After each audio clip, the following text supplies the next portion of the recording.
એક ઉપનિષદનો લેખ હા એ હું જોકે થોડોક મોટો છે પણ કાંઈ વાંધો નહીં. તમે ઘણી વખત કયો તો એ બધું આવી જાય છે આમાં. એ રાતના 1 વાગી જાય તો વાંધો નહીં.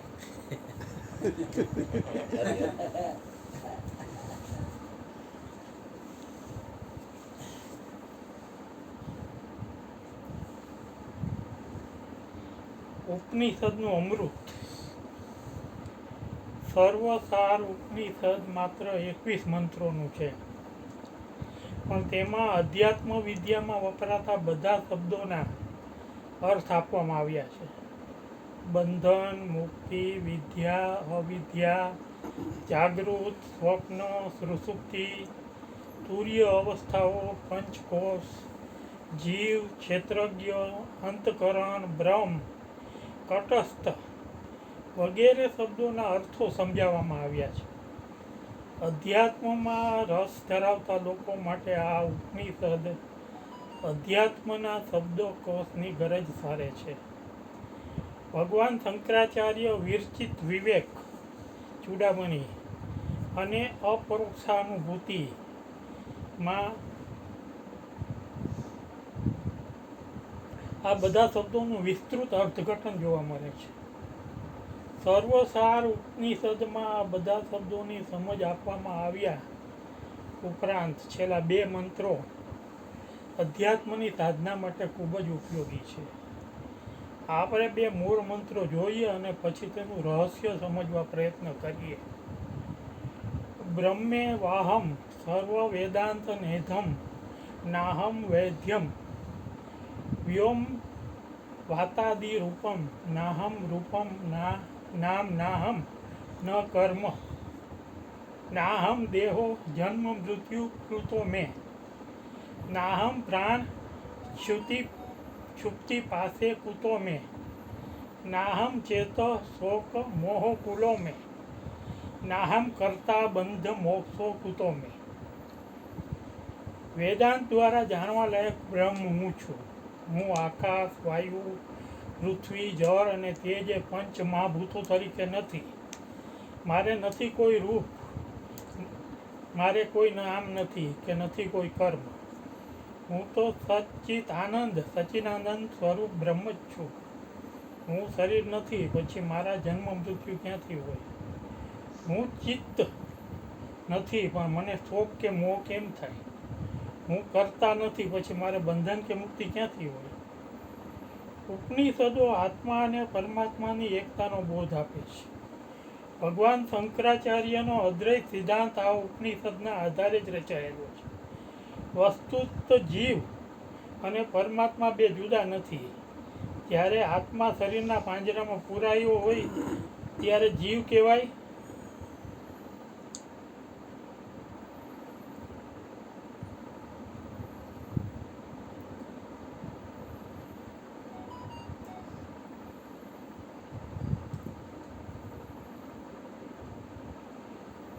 ભગવાન શંકરાચાર્યનો અદ્વૈત સિદ્ધાંત આ ઉપનિષદના આધારે જ રચાયેલો છે.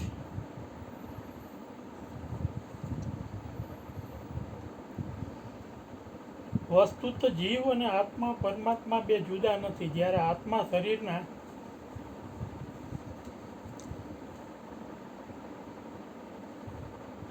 પાંજરામાં પૂરાયેલો હોય ત્યારે જીવ કહેવાય છે અને સર્વવ્યાપક બને ત્યારે પરમાત્મા કહેવાય છે.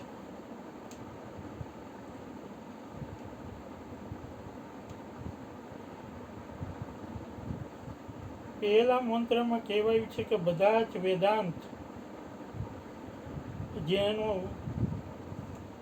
ઉદ્દેશ એ છે કે હું જ છું. પૃથ્વી, જળ, વાયુ, તેજ અને આકાશ એ પંચમહાભૂત હું નથી. એ પંચમહાભૂતો તો શરીર બનાવે છે.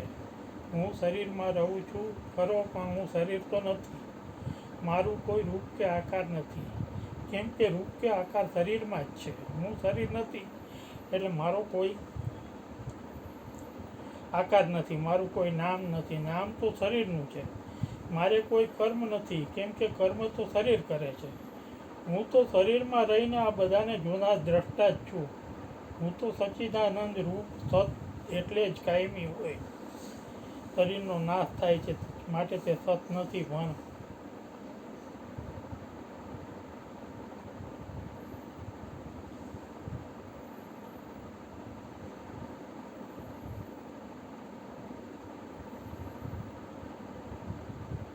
માટે તે સત નથી પણ અસત છે. ચિત્ત એટલે ચૈતન્ય. શરીરમાંથી ચેતન જતું રહે પછી તે જળ બની જાય છે. આનંદ સ્વરૂપ એ હું જ છું. હું હંમેશા આનંદમાં જ છું. સુખ દુઃખ વગેરે શરીરના છે, મારા નથી. આ ત્રણ શબ્દો મારી સચ્ચિદાનંદ કહેવાય છે. તે બ્રહ્મ હું છું. જ્ઞાન આપ્યું છે પણ જો જ્ઞાનનો વ્યવહારમાં ઉપયોગ ન થાય તો જ્ઞાનનો કોઈ અર્થ નથી. જ્ઞાનમ ભાર ક્રિયા વિના. જ્ઞાન જો વ્યવહારમાં ન આવે તો જ્ઞાનનો કોઈ અર્થ નથી. પોપટ રામ રામ બોલે છે, તેને જ્ઞાન છે, પણ બિલાડી આવે ત્યારે ભયભીત થઈને ચીચી કરવા માંડે છે.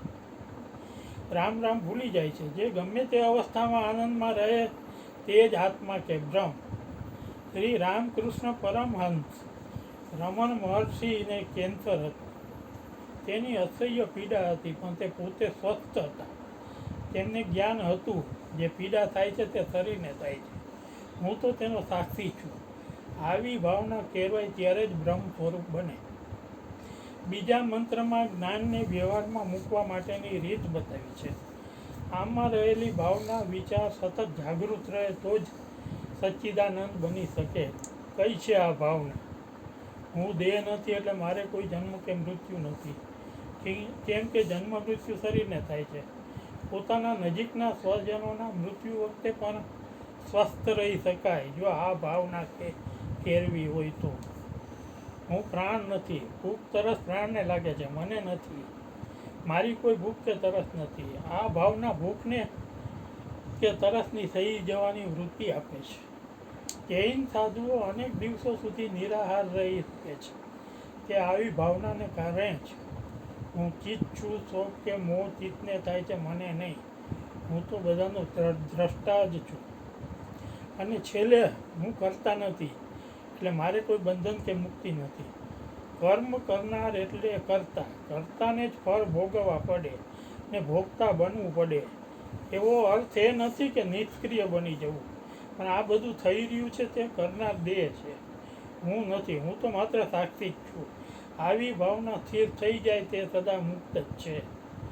જનક રાજાએ કહેલું મિથિલાયા પ્રદગ્ધાયા નમે દહ્યતે કિંચન.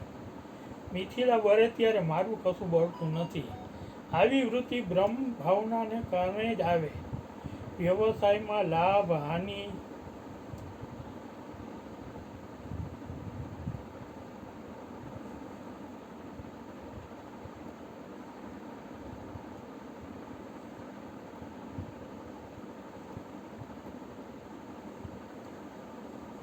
આવી વૃત્તિ ભાવનાને કારણે જ આવે. વ્યવસાયમાં લાભ થાય, હાનિ થાય, પણ તેથી જેને અસર ન થાય, સુખ દુઃખ ન થાય તે સચ્ચિદાનંદ રૂપ કહેવાય. આપણા બધા જ દુઃખનું કારણ દેહાધ્યાસ અને પોતાને દેહ માનવો. એકવાર શરીરે હું જ છું એવી માન્યતા દ્રઢ થઈ પછી સંસારના હાનિ, લાભ, યશ, અપજસ, માન, અપમાન વગેરે નડે, સુખ દુઃખ થાય, પણ દેહાધ્યાસ જતો રહે તેને કોઈ સુખ દુઃખ ન નડે. તે તો સતત પરમાનંદમાં જ રહે. આવી દશામાં આવવું અઘરું છે, ખૂબ જ કઠિન છે, પણ આ મંત્રો આવી ભાવના કેળવવા માટે ઉપયોગી થઈ શકે. છેવટે આપણી બધી જ પ્રવૃત્તિ શાંતિ અને આનંદ માટે છે, પણ તેને મેળવવાના રસ્તા ઉલટા છે. જવું છે પૂર્વમાં પણ વાટ પકડી છે પશ્ચિમની. ત્યાંથી ગંતવ્ય સ્થાને પહોંચાય. જેમને આ પરમ શાંતિ જોઈએ છે તેમને માટેના મંત્રો છે, પણ સંસાર પ્રિય લાગતો હોય તેમને આવા મંત્રો ઉપયોગી નથી. બોલીએ સદગુરુ મહારાજની જય.